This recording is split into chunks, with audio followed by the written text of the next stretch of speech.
एक आलीशान सा कमरा। वो आईने के सामने खड़ा अपनी शर्ट के बटन लगा रहा था। बिस्तर पर बैठा उसका 4 साल का बेटा अपनी आंखें टिमटिमाते हुए उसे ही देख रहा था। ये देखकर वो कहता है, कुछ कहना है तुम्हें? आयु? आयु यानी अयान मासूमियत से हाँ में सर हिला देता है। बोलो, वो उसके पास आकर बिस्तर पर बैठते हुए कहता है। अयान न में सर हिला देता है। क्या हुआ? नाराज है मेरा बच्चा? वो उसे पुचकारते हुए कहता है। आप मना तल तोगे या गुच्छा हो जाओ दे? अयान अपना मुंह फेरते हुए कहता है। अच्छा नहीं करूंगा मना और गुस्सा भी नहीं करूंगा। वो उसे अपने गोद में बिठाते हुए कहता है। मुझे आइसक्रीम खानी है। मुझे आइसक्रीम खानी है। अयान उसके तरफ देख बोलता है। अभी? बेटा मुझे जरूरी काम है ऑफिस में। हम शाम में चलते हैं ना? वो उसके गाल पर हाथ रख उसे प्यार से समझाते हुए कहता है। कहा था ना मैंने?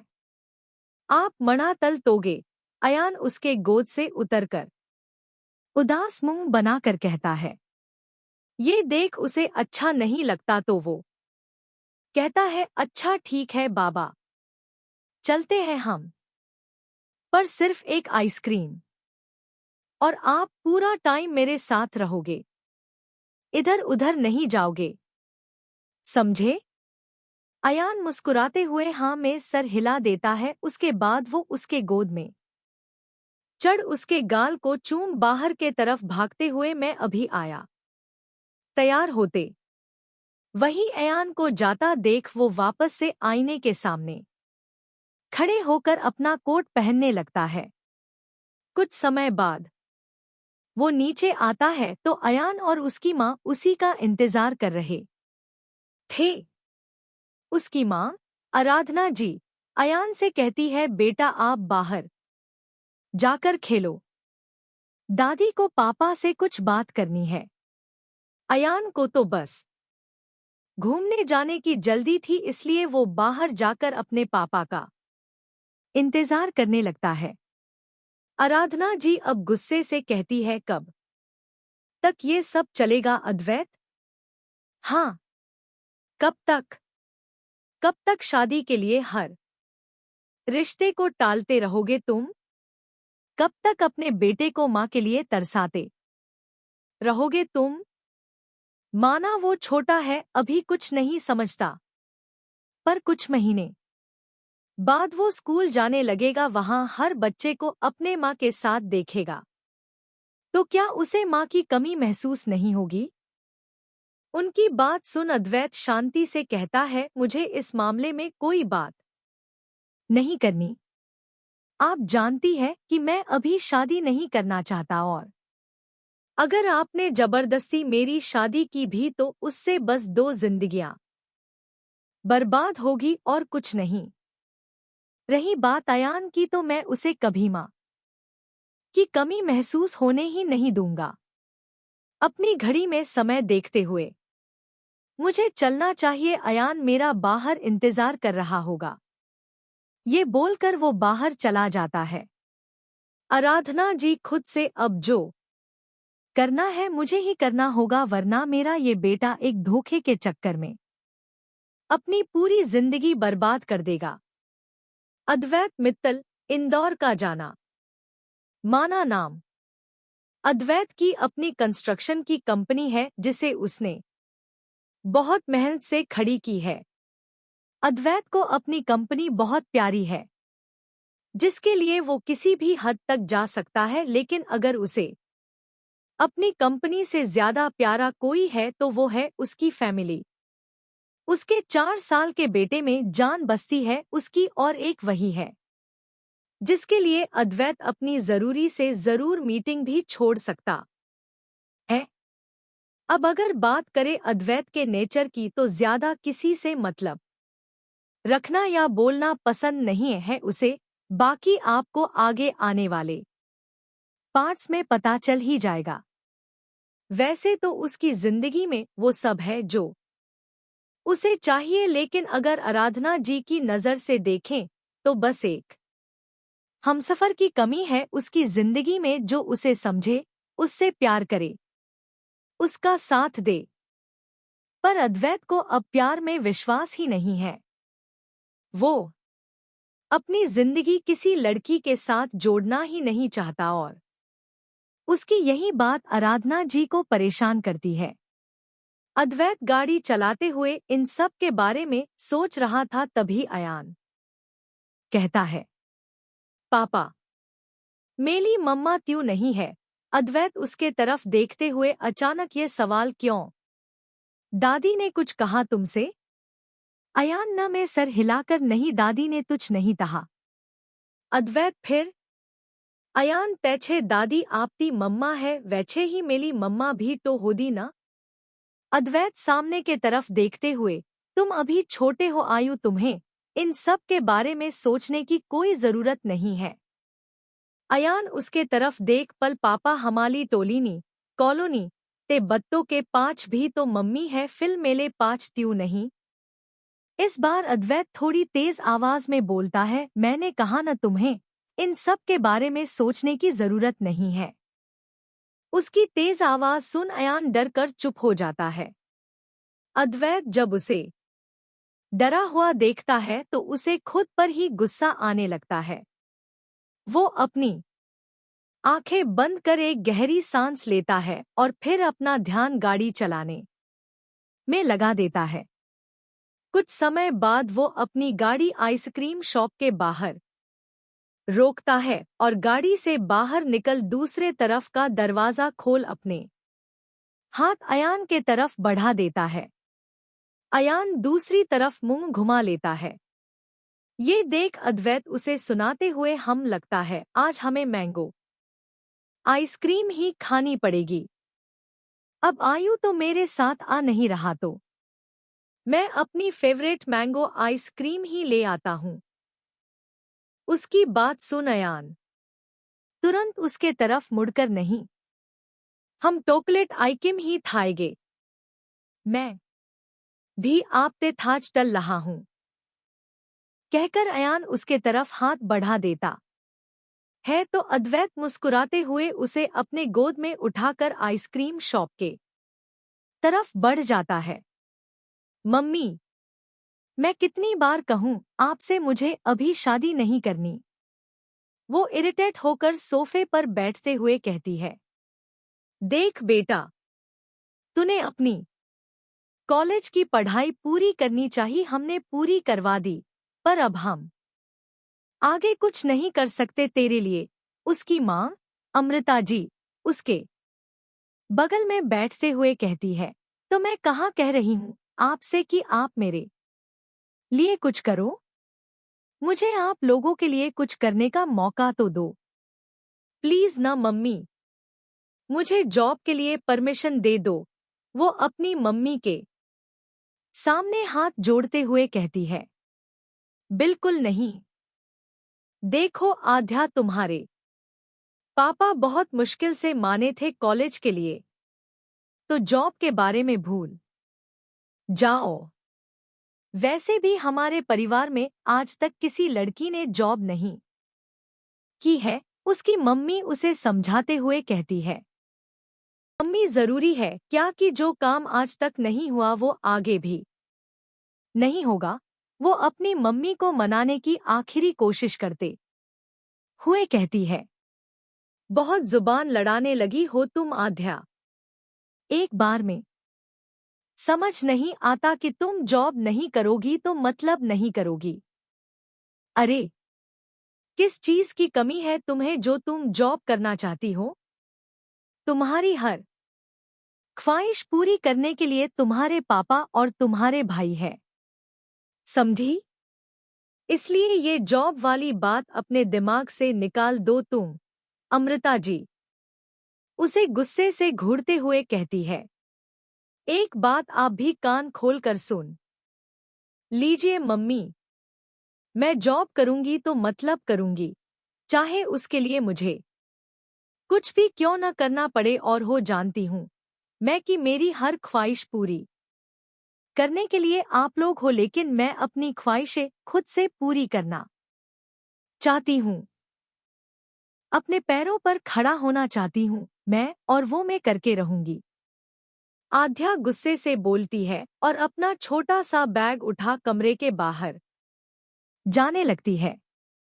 कहाँ जा रही हो? उसे बाहर के तरफ जाता देख अमृता जी कहती है, प्रिया के घर जा रही हूँ। कहो तो वो भी न जाओ। आध्या परेशान होते हुए कहती है, शाम को जल्दी आ जाना, लड़के वाले आज ही आने वाले हैं। अमृता जी पीछे से चिल्लाते हुए कहती है। आध्या उनकी बात को अनसुना कर वहां से चली जाती है। आध्या सिन्हा इंदौर की रहने वाली मामूली सी लड़की जिसके सपने बड़े हैं। आध्या ने इंदौर से ही अपनी पढ़ाई कंप्लीट की और अब वो जॉब करना चाहती थी ताकि उसे किसी पर निर्भर न होना पड़े, लेकिन उसके माँ बाप इस चीज के लिए आज भी राजी नहीं थे। आध्या ज्यादा बोलती तो नहीं थी, लेकिन अगर उसे कुछ गलत लगे तो वो चुप भी नहीं बैठती थी, और इसलिए कई बार उसकी और उसकी मम्मी के बीच बहस हो जाती है, क्योंकि जो उसकी मम्मी की नज़र में गलत होता वो कहीं न कहीं उसकी नज़र में सही होता। घर में शांत रहने वाली आध्या बाहर वालों के सामने मुहफ्फट थी। बाहर उसके मन में जो आता वो बोल पड़ती थी, चाहे सामने वाले को अच्छा लगे या बुरा उसे फर्क नहीं पड़ता था। वो अपने घर में कुछ और बाहर कुछ और थी। वो नदी किनारे बैठी अपने भविष्य के बारे में सोच रही थी, तभी किसी ने उसके कंधे पर हाथ रखा। अपने कंधे पर किसी का हाथ महसूस कर वो पीछे मुड़ती है तो पीछे उसकी दोस्त प्रिया खड़ी थी। प्रिया उसे देखते ही कहती है, क्या बात है डार्लिंग, इतनी उदास क्यों है? आध्या उसे घूरते हुए 1000 दफा कहा है कि हमें ये डार्लिंग ना बुलाया करो, लेकिन नहीं, तुम्हें तो हमारी सुननी ही नहीं है। प्रिया मुंह बनाते हुए, देख ये सब न मुझे बोलने का कोई फायदा नहीं है, क्योंकि बुलाऊंगी तो तुझे मैं डार्लिंग ही। आध्या न में सर हिलाकर नदी के बहाव को देखने लगती है। प्रिया उसके पास बैठते हुए हुई है, तू अच्छा बता क्या हुआ, क्यों उदास बैठी? आध्या सामने के तरफ ही देखते हुए, वही जो हमेशा होता है। प्रिया मतलब आंटी ने फिर जॉब के लिए मना कर दिया? आध्या हो में सर हिलाती है। यार एक तो तेरे परिवार का समझ नहीं आता मुझे, कहने को तो हमारा देश इतना आगे बढ़ चुका है, पर उनकी सोच अभी तक पीछे ही है। क्या ही हो जाएगा यार तेरे जॉब करने से, भूचाल थोड़े ही आ जाएगा, उल्टा उनकी ही हेल्प हो जाएगी। पर नहीं, वो तो तुझे समझना ही नहीं चाहते। आध्या नदी के बहाव के तरफ देखते हुए, कुछ समझ नहीं आ रहा, क्या करूं मैं? अपने भविष्य के तरफ देखूं तो बस अंधेरा ही दिख रहा है मुझे। ऊपर से मेरे परिवार ने मेरे लिए लड़का भी देख लिया है। प्रिया हैरानी से उसके तरफ देखते हुए, नहीं मतलब इतनी क्या जल्दी है उन्हें तेरी शादी की? अभी बस 23 की है तू, और शादी के लिए अभी बहुत उम्र बाकी है यार। आध्या कुछ नहीं बोलती है। प्रिया उसका हाथ पकड़ते हुए, अच्छा छोड़ ये सब, इसका सॉल्यूशन हम बाद में निकालते हैं, अभी आइसक्रीम खाने चले? आध्या उसके तरफ हैरानी से देखते हुए, मैं यहाँ तुम्हें अपनी प्रॉब्लम बता रही हूँ और तुम्हें आइसक्रीम की पड़ी है? प्रिया उसे देखते हुए, ऐसा है डार्लिंग कि मुझे भूख लगी है। तुझसे मिलने के चक्कर में मैंने कुछ खाया भी नहीं, और खाली पेट मेरा दिमाग नहीं चलता, और आइसक्रीम तेरी फेवरेट है तो उसे खाने के बाद तेरी उदासी भी मिट जाएगी, इसलिए कह रही हूं मैं। अब चल उठ। आध्या उठते हुए, जब तू साथ होती है तो मेरी उदासी अपने आप खत्म हो जाती है। प्रिया उसे घूरते हुए, ऐसा है ये मस्का न किसी और को लगाना, समझी? अब चल। प्रिया उसका हाथ पकड़ लगभग खींचते हुए कहती है। आध्या उसके पीछे चलते हुए, अरे चल रही हूँ बाबा। और हाँ, मस्का नहीं लगाया मैंने, सच बोला। प्रिया, हाँ जानती हूँ मैं। उसके बाद दोनों आइसक्रीम की शॉप के तरफ चली जाती है। तू चॉकलेट आइसक्रीम, आध्या अपने सामने खड़े दुकानदार से बोलती है। तू चॉकलेट आइसक्रीम। तभी पीछे से खड़ा अद्वैत बोलता है और उसकी आवाज सुन आध्या का दिल धड़क उठता है। उसे ये आवाज जानी पहचानी लगती है, पर वो ज्यादा ध्यान नहीं देती। वही दुकानदार अद्वैत के तरफ देख बोलता है, सॉरी सर, हमारे पास 2 ही चॉकलेट आइसक्रीम बची थी जो इन मैडम आध्या ने ऑर्डर कर दिया। इट्स ओके, आप हमें मैंगो आइसक्रीम दे दीजिए, अद्वैत कहता है। पल पापा, मुझे तो टोटलेट आइसक्रीम थानी है, अयान जिद करते हुए कहता है। आध्या ध्यान से उनकी बातें सुन रही थी। जब वो अयान को आइसक्रीम के लिए जिद करते देखती है तो दुकानदार से कहती है, अंकल, आप इन्हें ही चॉकलेट आइसक्रीम दे दीजिए और हमें मैंगो। दुकानदार हाँ में सर हिलाकर आध्या को मैंगो आइसक्रीम पकड़ा देता है। आध्या आइसक्रीम लेकर प्रिया के तरफ बढ़ जाती है। वही अद्वैत ने उसे देखा तो नहीं था, फिर भी वो मन ही मन उसका शुक्रिया अदा करता है और एक हाथ से आइसक्रीम पकड़ वहां पड़ी चेयर पर अयान को बैठा उसे आइसक्रीम पकड़ा देता है। तभी उसका फोन बजता है। ये देख वो अयान को देखते हुए, बेटा एक इम्पोर्टेड कॉल है, मैं बस अभी आया, तुम यहां से कहीं जाना मत, ओके? अयान का ध्यान सिर्फ अपनी आइसक्रीम पर था, इसलिए वो बिना अद्वैत को देखे या उसकी बात सुने अपना सर हाँ में हिला देता है। अद्वैत वहां श्री बाहर आकर कॉल रिसीव करता है और बात करने लगता है। कुछ समय बाद अयान की आइसक्रीम खत्म होती है तो वो इधर उधर अपने पापा को देखने लगता है, पर उसे अद्वैत कहीं नजर नहीं आता। ये देख वो घबरा जाता है। तभी उसकी नजर वहां से गुजर रहे गुब्बारे वाले पर जाती है और रंग बिरंगे गुब्बारे देख वो अपनी घबराहट भून गुब्बारे वाले के तरफ बढ़ जाता है। वो जब आइसक्रीम शॉप से बाहर आता है तो उसे वो गुब्बारे वाला नजर ही नहीं आता और वो उसे अपने चारों तरफ ढूंढते ढूंढते कब सड़क के बीचों बीच खड़ा हो जाता है, उसे पता ही नहीं चलता। सड़क के दूसरी तरफ खड़ी आध्या, जो प्रिया के स्कूटी से लगी उससे कुछ बात कर रही थी, उसका ध्यान अयान के तरफ जाता है और उसे बीच सड़क पर खड़ा देख वो उसके तरफ बढ़ने लगती है। वो लगभग उसके पास पहुंच ही गई थी, तभी दूसरी तरफ से एक गाड़ी फुल स्पीड में अयान के तरफ आने लगती है। ये देख अयान डर के मारे अपने चेहरे को अपने हाथों से ढक लेता है। वही सामने से गाड़ी आते देख आध्या की आंखें बड़ी हो जाती है और वो दौड़कर अयान के पास पहुंचती है।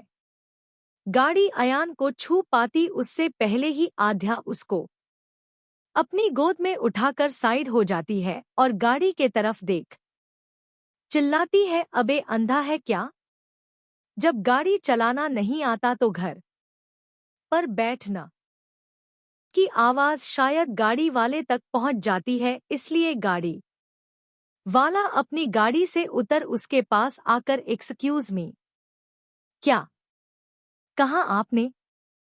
आध्या उसे घूरते हुए लगता है, अंधे के साथ साथ तुम बहरे भी हो। तुम्हें सड़क पर खड़ा बच्चा नहीं दिखा?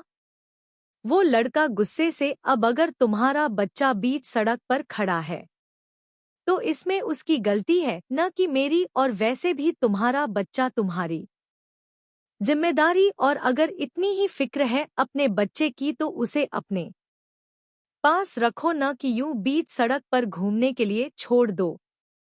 अब आध्या भी गुस्से में कहती है, क्यों? ये सड़क तुम्हारे बाप की है।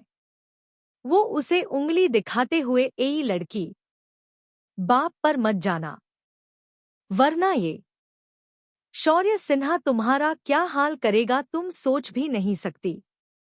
तभी प्रिया वहां आकर आध्या को अपने साथ ले जाने लगती है तो आध्या शौर्य के तरफ मुड़कर, मुझे कोई शौक नहीं है तुम्हारे बाप पर जाने का, और अगर तुम अगली बार से गाड़ी ठीक से चलाओ तो मुझे ये सब बोलने की जरूरत ही नहीं पड़ेगी। प्रिया आध्या को खींचते हुए वहां से ले जाती है और शौर्य आध्या को गुस्से से देख वापस अपनी गाड़ी की तरफ बढ़ जाता है। इधर जब अद्वैत अपनी कॉल खत्म कर वापस शॉप पर आता है तो उसे अपान कहीं नहीं दिखता, जिससे वो परेशान हो जाता है। वो शॉप से बाहर आकर इधर उधर देखता है तो सड़क के दूसरे साइड उसे काफी भीड़ दिखती है। ये देख वो भीड़ की तरफ बढ़ जाता है। आध्या बेंच पर बैठी हुई थी और अयान अभी तक डर के मारे उससे चिपका हुआ था। आध्या प्रिया को पानी की बोतल लाने का इशारा कर धीरे धीरे अयान का सर सहलाते हुए कहती है, बेबी अब आप बिल्कुल ठीक हो, आपको ऐसे डरने की जरूरत नहीं है। इधर देखो मेरी तरफ। अयान उसके तरफ देखता है, देखो अब आप बिल्कुल सेफ हो। अयान अभी भी थोड़ा डरा हुआ था तो आध्या उसका ध्यान भटकाने की कोशिश करते हुए कहती है, अच्छा आपको चॉकलेट पसंद है? अयान हाँ में सर हिला देता है तो आध्या अपने बैग से एक छोटी सी चॉकलेट निकाल उसके तरफ बढ़ाती है। अयान न में सर हिलाते हुए, ने मैं ये न ले छकता। पापा कहते हैं ऐछे तिछीते हाथ से तूछ न थाना ताहिए। आध्या अगर मैं पहले खा लूं फिर खाओगे आप? अयान उसकी बात सुन कुछ देर सोचता है, फिर हाँ में सर हिला देता है। ये देख आध्या मुस्कुराती है और फिर एक छोटी सी बाइट लेकर चॉकलेट उसके तरफ बढ़ा देती है।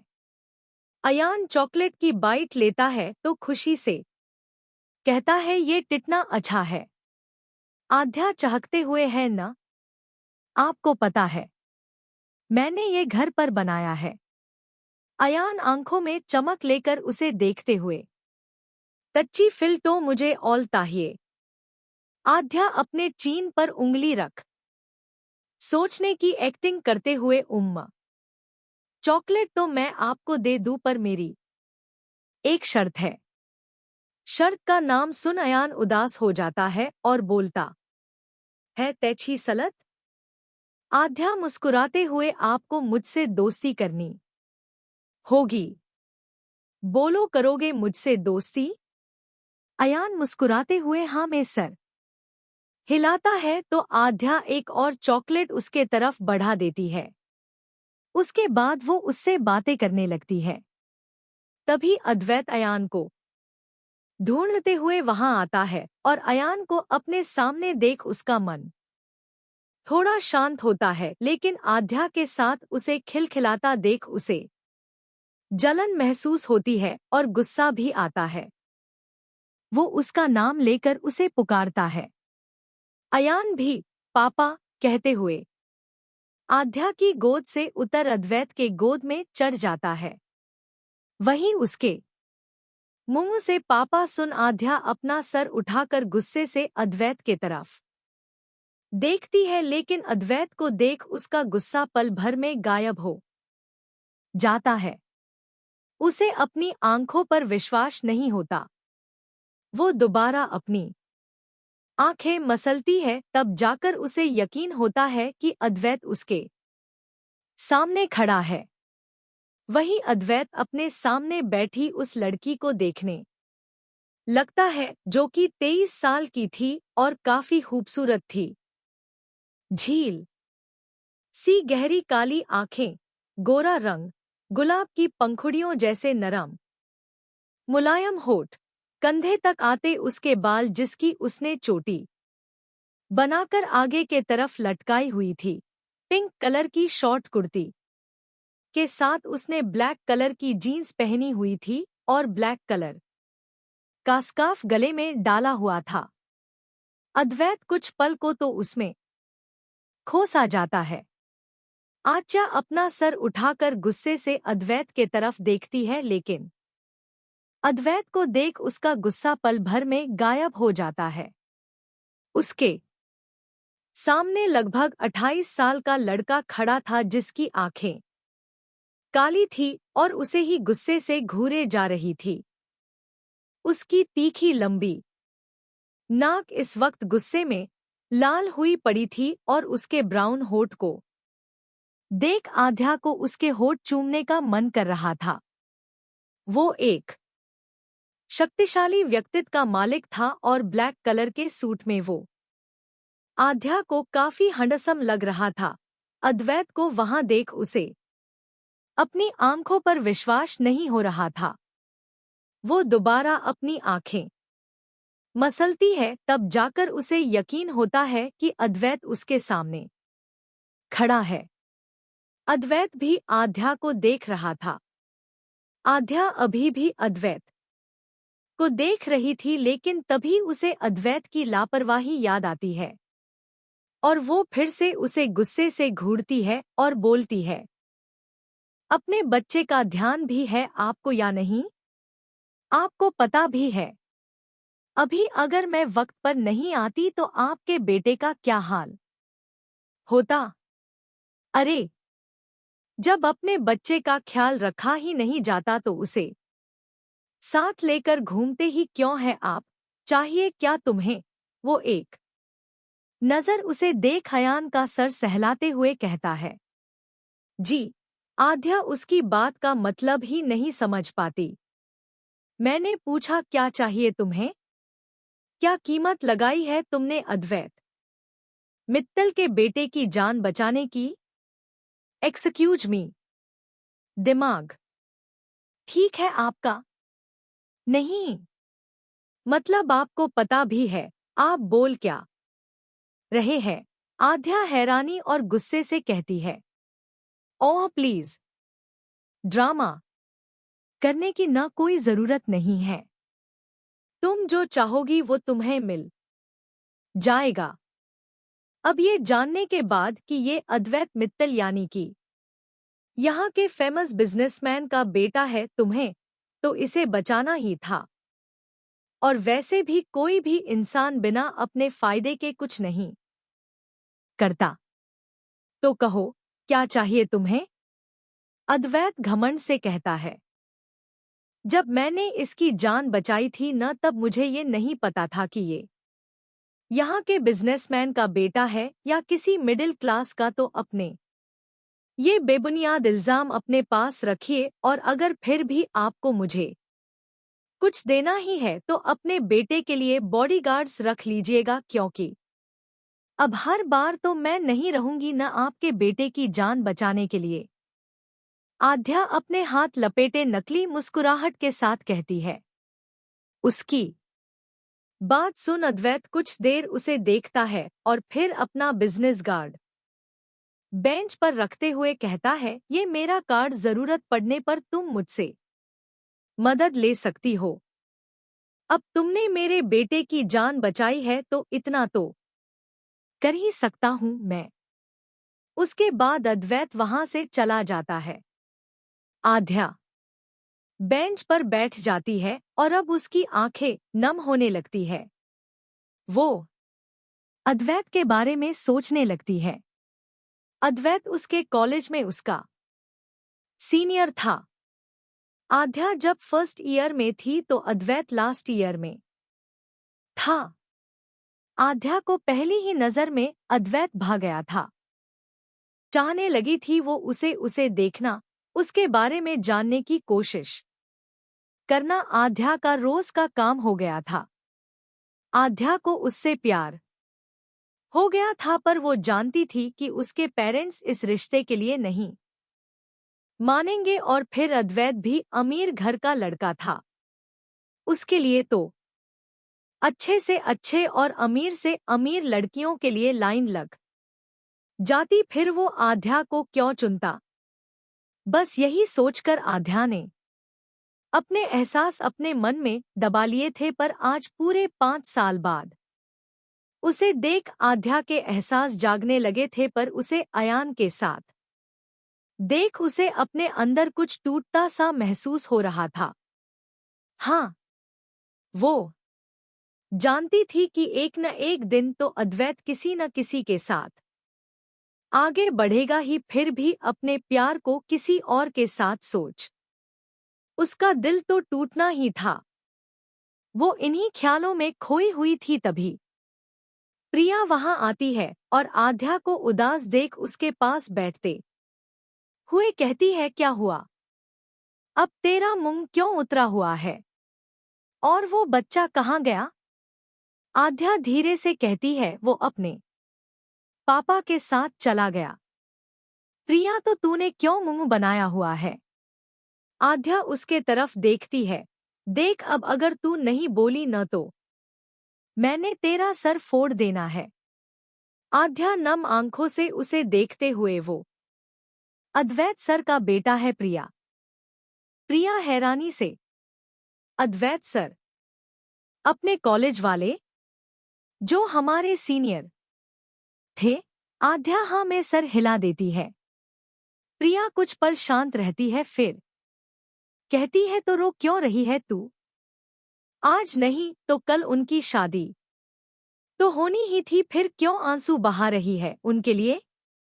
तू तो जानती थी न कि एक न एक दिन ये होना ही है, फिर ये आंसू क्यों। और तू क्या चाहती है कि वो तेरे लिए जिंदगी भर कुंवारे रहे, और वो भी तब जब तूने कभी उनसे अपने प्यार का इजहार तक नहीं किया। आध्या न में सर हिलाते हुए कहती है, तकलीफ हो रही है मुझे प्रिया। मैं हमेशा से जानती थी कि एक न एक दिन वो किसी के साथ आगे जरूर बढ़ेंगे, और मुझे इसमें कोई प्रॉब्लम नहीं है, पर जब आज मैंने उन्हें उनके बेटे के साथ देखा तो एक पल को मुझे लगा कि काश काश वो मेरा और उनका बेटा होता, पर अफसोस ऐसा है नहीं। अपने आंसू पोंछ मुस्कुराते हुए, खैर इस बात को यही जाने देते हैं, वो अपनी जिंदगी में खुश है, इतना ही काफी है मेरे लिए। वहां से उठते हुए, चल चलते हैं यहां से, मम्मी इंतजार कर रही होगी। उसकी बात सुन प्रिया समझ जाती है कि उसे अकेले में थोड़ा टाइम चाहिए, इसलिए वो हाँ में सर हिला देती है। फिर दोनों वहां से प्रिया की स्कूटी पर बैठ अपने घर के तरफ निकल जाते हैं। अद्वैत शांति से गाड़ी चला रहा है, वहीं उसके बगल में बैठा अयान कुछ सोच रहा है। वो अद्वैत के तरफ मुड़कर, पापा आपने मेली दौत तो त्यों डांटा। अद्वैत उसके मुड़कर, दोस्त, इतनी जल्दी वो तुम्हारी दोस्त भी बन गई। अयान मुस्कुराते हुए, अब वो है ही इतनी अच्छी तितोई भी उनछे दोती तल्ले। अपने बेटे के मुंह से आध्या का जिक्र सुन अद्वैत को जलन होने लगती है। वो अयान को घूरते हुए, और तुम्हें ऐसी बातें कहना कौन सिखा रहा है। अयान मासूमियत से कहता है, मैंने तुझ दलट तहाँ तया पापा। अद्वैत नकली मुस्कुराहट के साथ, नहीं बेटे, मैं तो बस ये जानना चाहता हूँ कि तुम्हें इतनी अच्छी बातें सीखा कौन रहा है। अयान अपने सर पर हाथ मारते हुए, अले मैं तो आप तो बटाना ही बुल दया तलना। दकच दक्ष अद्वैत का छोटा भाई तातू आए थे। उन्होंने ही छिठाया मुझे ये छब। अद्वैत बड़बड़ाते हुए, तभी मैं सोचूं कि कल से तुम ऐसी बातें क्यों कर रहे हो। अद्वैत अपने घर के सामने गाड़ी रोकता है और फिर अयान के साइड जाकर उसका दरवाजा खोल उसे नीचे उतारता है तो अयान दौड़कर दादी दादी करते हुए घर के अंदर भाग जाता है। ये देख अद्वैत मुस्कुरा देता है और वापस गाड़ी में बैठ अपने ऑफिस के लिए निकल जाता है। अयान अपनी दादी का नाम पुकारते हुए अंदर आता है तो आराधना जी जो सोफे पर कोई मैगजीन लेकर बैठी हुई थी अयान को खुशी से चहकते देख मुस्कुराते हुए कहती है, अरे वाह, हमारा अयान तो बहुत खुश लग रहा है।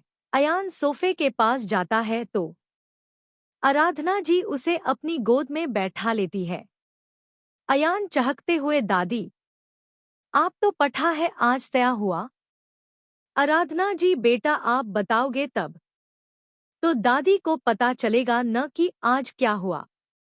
अयान मुस्कुराते हुए, आप हमेशा कहते हो न कि मेरी मम्मा बिल्कुल पली जैसी होदी। आराधना जी हाँ, मैं सर हिला देती है तो आज मैं उनसे मिला। वो छच में आचमान छे उठली तोई पली लद लही थी। आप तो पठा है उन्होंने मुझे बचाया।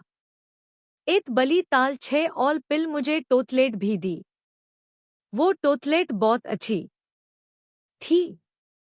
फिर वो उदास सा मुंह बनाते हुए कहता है, लेकिन फिर उनमें और पापा में लड़ाई हो गई। आराधना जी उसकी बातें सुन हैरान थी। अयान हमेशा उनसे अपनी मम्मी के बारे में पूछता था तो वो ये कहकर टाल देती थी कि उसकी मम्मी परी जैसी है जिनके पास बहुत सारा काम रहता है, इसलिए वो अयान से नहीं मिल पाती। लेकिन आज अयान के मुंह से किसी लड़की का जिक्र सुन वो हैरान थी। अयान ज्यादा किसी से बोलने वाला बच्चा नहीं था। वो तो बस अपनी दादी दादू या पापा से ही ज्यादा बातें करता था और जब तक उसकी फैमिली उसे किसी से बात करने के लिए न बोले वो किसी से बात नहीं करता है। वो तो आध्या से भी बात नहीं करता अगर उसने उसकी जान न बचाई होती। आराधना जी अयान की आदतों को बहुत अच्छी तरह से जानती थी, ऐसे में अयान का आध्या से बात करना उन्हें हैरान कर देता है। वो अपने ख्यालों में खोई हुई थी तभी अयान उनका हाथ पकड़ हिलाते हुए कहता है, दादी दादी तहाँ ठो दई आप। आराधना जी उसके तरफ देखते हुए, कहीं भी तो नहीं बच्चे, आप कुछ कह रहे थे। अयान आप मिलोदी न मिली मम्मा से। आराधना जी बिल्कुल, अब उसने आपकी जान बचाई है तो उनका शुक्रिया अदा करना तो बनता है। कुछ देर बाद अयान थके होने के कारण सो जाता है तो आराधना जी उसे उसके रूम में ले जाकर सुला देती है। आध्या अपने घर के अंदर आती है तो उसे देखते ही अमृता जी कहती है, अच्छा हुआ तुम आ गई, मेरी थोड़ी मदद कर दो खाना बनाने में। आध्या हाँ में सर हिलाकर अपने कमरे में चली जाती है। कुछ समय बाद वो नीचे आती है और अमृता जी के साथ मिलकर खाना बनाने लगती है। लगभग 1.5 घंटे बाद वो किचन से बाहर निकलती है तो अमृता जी अकेले डाइनिंग टेबल पर बैठी हुई थी। आध्या के पापा तो पहले ही खा चुके थे, इसलिए आध्या भी अमृता जी के साथ बैठ खाना खाने लगती है। वो अपना खाना खत्म कर अपना प्लेट उठाने लगती है तो अमृता जी कहती है, आध्या आध्या उनकी तरफ देख, जी मम्मी।